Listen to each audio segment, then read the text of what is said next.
Guruji. Huh? Physics ka professor. Thank you, Speaker, sir. And thanks for the opportunity to present my views on the sustainable harnessing and advancement of nuclear energy for transforming India, which the short form is Shanti. And I think this is an oxymoron, sir. Nuclear energy has nothing to do with Shanti. You know, the powers that you deal with are extremely dangerous. So I think this is an oxymoron. Sir, the first thing that I want to start with is motivation, sir. Now, irrespective of being from wherever politics we are, the motivation is simple, is very different for private enterprise, and it's completely different for public enterprise, sir.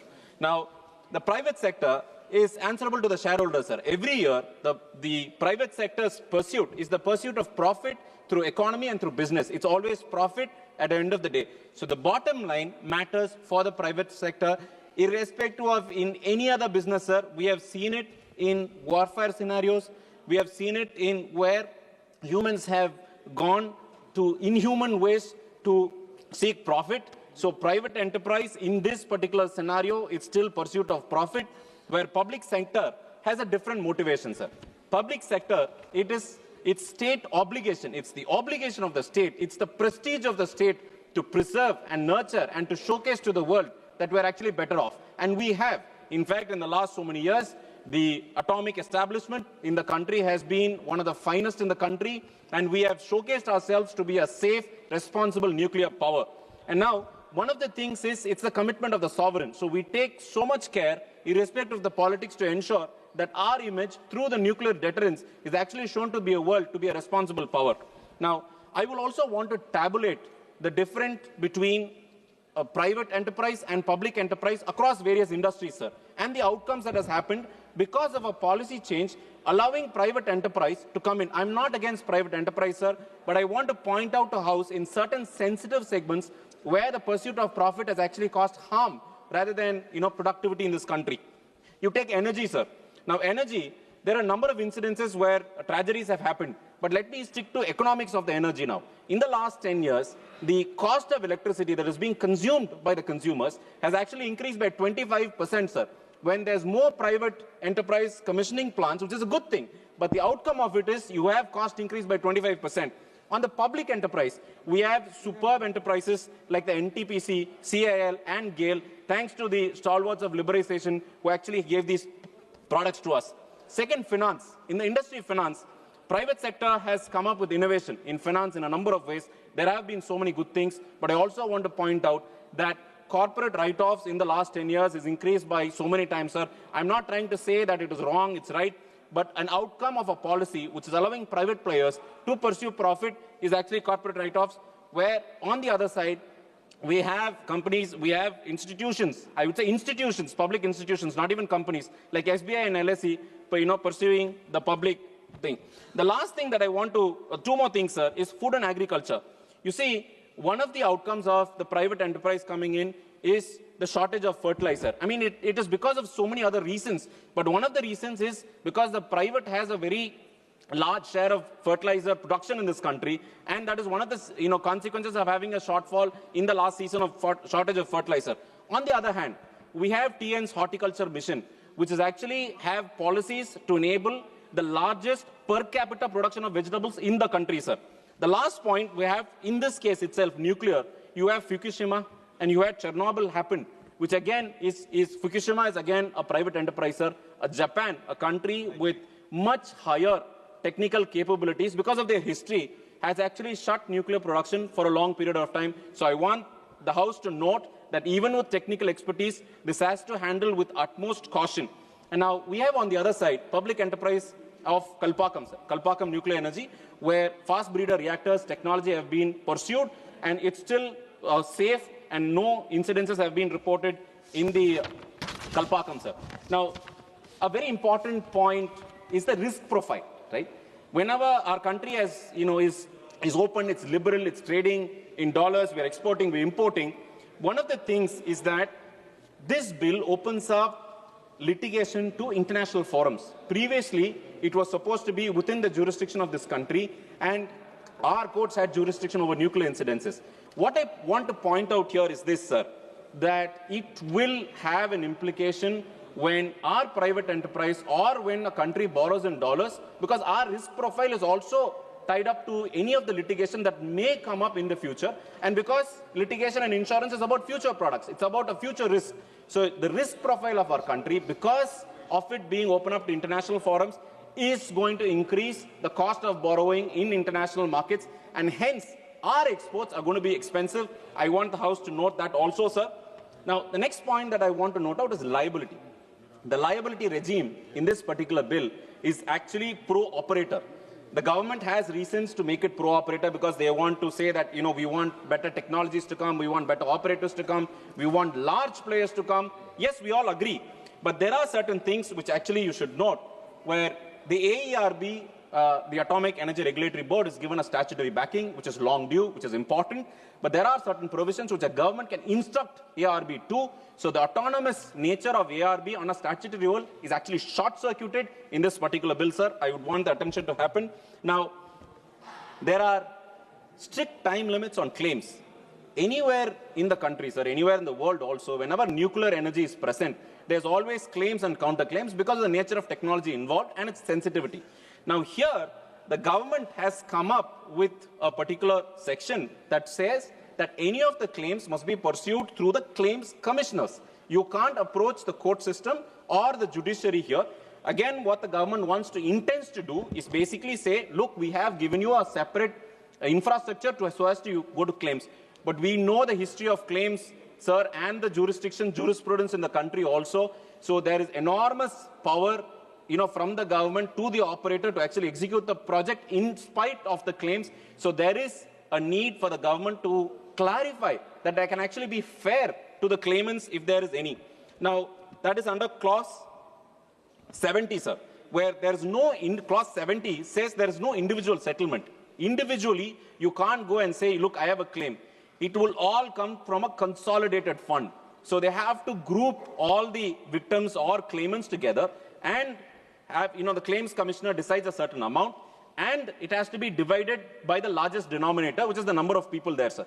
So an individual claim has no merit here. So what the bill does is actually remove the individual rights, which you and I know, sir, it is enshrined in the constitution of the country, and it's sacred to all of us now. Now, clause 54 has fixed tariffs. The government wants to give clarity to the operator, I presume, because that is why they brought in clause 37. But it has a fixed rate, sir. It's not market linked. And any fixed rate by a public institution like the government, sir, it is actually prone to misuse, because fixing of a rate, has completely, in the gray area. It is not market linked. It's not determinable. And there are so many factors which are in the gray area. So the government must come up with a clear plan actually fixing the price, sir. Now, the most important point, which my colleagues have already pointed out, is there is a staggered limit on the claims that can happen. The largest or the highest cap is 3,000 crores, sir. 3,000 crores. I will tell you why that 3,000 crores is minuscule compared to the project size, which I will explain in the next section, which is the economics.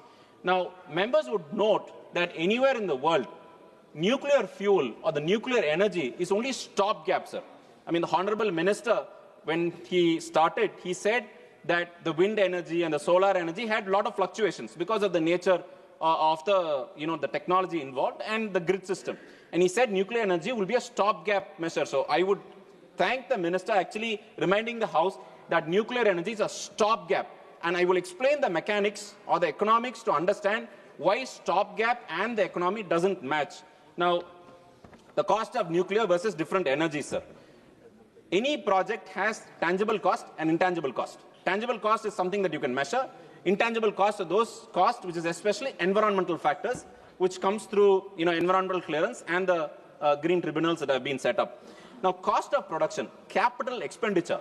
When you want to establish a nuclear power station or a nuclear project, cost per megawatt is 30 crores, sir.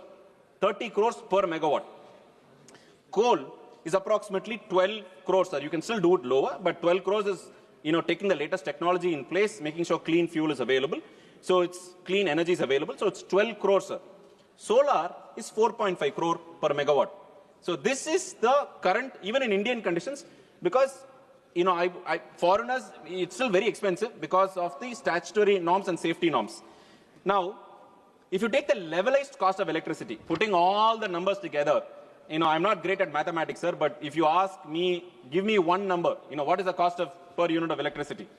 Now, the localized cost of electricity, LCOE is called, is rupees 5 per megawatt when it comes to a nuclear station above 100 megawatts. Sir. You need that minimum scale because it doesn't come up with the investment if it's 1 megawatt or 2 megawatt.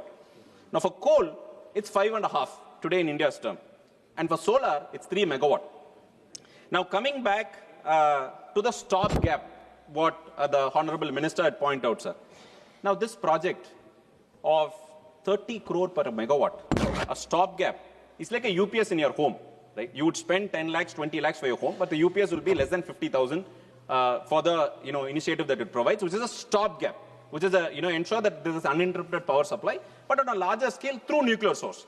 Now, when you take this stopgap measure, the cost of each of the project, that to link to the dollar, because all of your technologies and the fuel come from dollar, not rupees, you are actually exporting or exposing the risk of the country to multitude of factors other than just cost of production, sir, which is actually intangible.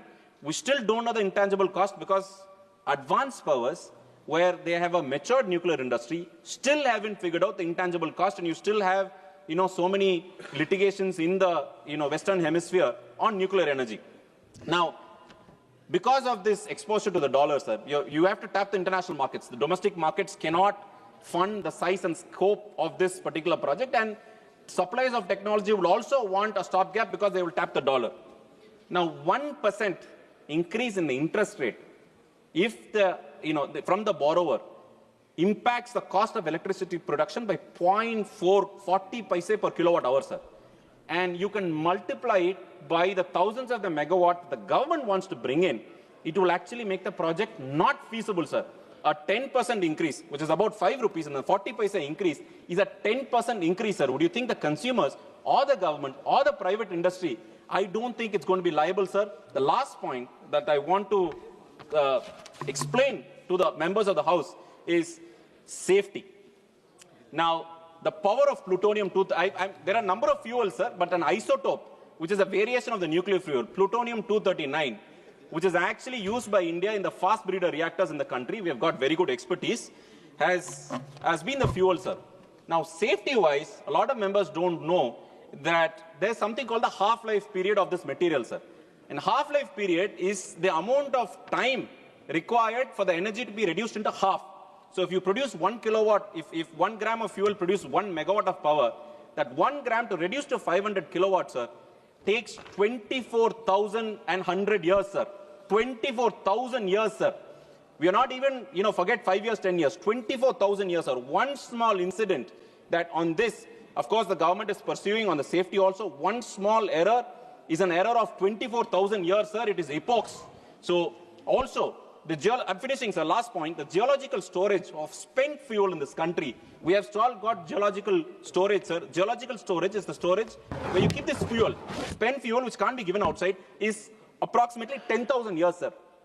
Forget about the policy continuity on 50 years, 100 years. 10,000 years, are you going to have a policy continuity? There are a number of risks, sir. I'm finishing last point, sir. The number of risks in this bill where the government's intention is to bring up innovation, bring up energy production. I think the government is at risk in terms of safety, in terms of statutory routes, and in terms of getting our engineers to actually come up to date. So I request the government to take note that there is a lot of risks which is opening our country into foreign, risks. So I request the government to revisit or revise to JPC. Thank you for the opportunity, sir. Honorable Member, Shri Alok Kumar Sumanji.